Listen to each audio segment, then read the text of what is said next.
shift. Motor ko ito lang, hindi ko ibibenta. Bias.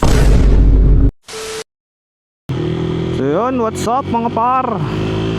Gamit natin ngayon tong Yamaha Sniper 155R natin, no? So sa lahat nga pala ng motor ko is ito yung pinaka favorite ko pang ride. Dahil sobrang swabe niya sa cornering mga par. Dahil nung wala pa akong malaking motor, ito yung lagi kong isinasama sa tambay community mag-ride. Puro big bike yun par, tas tayo lang yung naka-sniper. So medyo lugi sila sa cornering pag ito gamit natin. Dahil lamang to sa bundok, sobrang gaan nito par.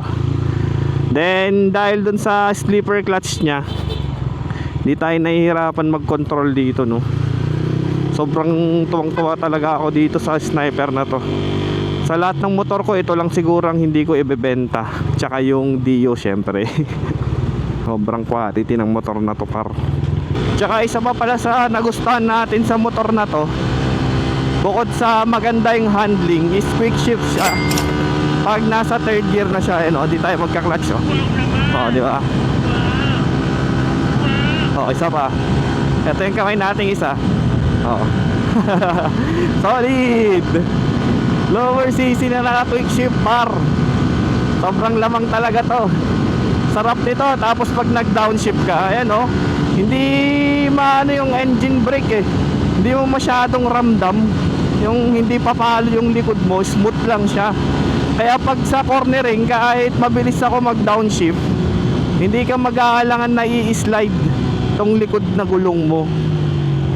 Dahil may slipper clutch siya pangapar, smooth lang siya. So kahit non-ABS to par, promise, sobrang the best tong Yamaha na Sniper 155R na to. Ito ang isa sa pinaka favorite kong motor sa ride. Hindi siya super nakadukdok, hindi rin siya super upright, sakto lang. Tama lang yung pagsakay mo, hindi rin siya masakit sa katawan. Taas hindi siya ma-vibrate, lahat par. Bias lang ako dahil favorite ko tong motor na to. So sa lahat naka Sniper 155 dyan, sa tingin nyo, ano ba yung iba pang quality ng Sniper 155 natin na hindi natin may pagpapalit sa iba, Sa looks talaga goods na goods tong Sniper 155. Parang ginawa ata talaga to pang track, pang liko-liko talaga. Ang ganda kasi talaga ng handling nito. Ang problema ko lang dito is yung radiator nya medyo maliit.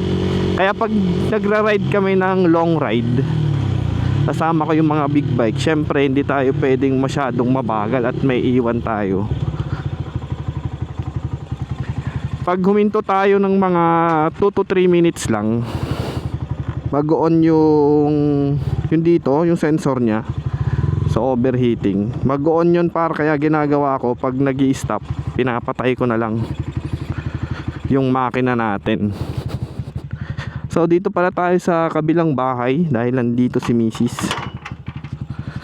So yun nga, pag nasa long ride, yun ang problema ko, yung sa radiator nya ata masyadong maliit, hindi kinakaya yung hindi niya kinakayang palamigin yung makina pag sa long ride. Then high RPM tayo. So yun lang muna para sa Sniper 155R review natin. Bias review. Dahil lahat pabor sa 155 yung sinabi ko. Ayan. So ito nga pala, hindi ko pala napakita yung itsura. So ito pala yung Sniper 155R natin. Yan. So yung concept nito is GP. Dahil ito yung World GP Anniversary, 60th anniversary nila. Yan talaga yung gusto kong kulay, kaya kinuha ko tong sniper na to. Meron pa tayong Sniper 135 MX naman. Kaya ko rin nabili to dahil doon. Nabili ko una yung 135, yung MX, then natuwa ako dun sa handling niya, sa cornering niya. Kaya bumili ako ng 155R. So dito mas natuwa tayo kaya nag-upgrade na tayo. So sa next vlog na lang natin babanggitin yung mga binili natin dito mga par, no? So yun lang for today's video. Bye bye. Emotive Life.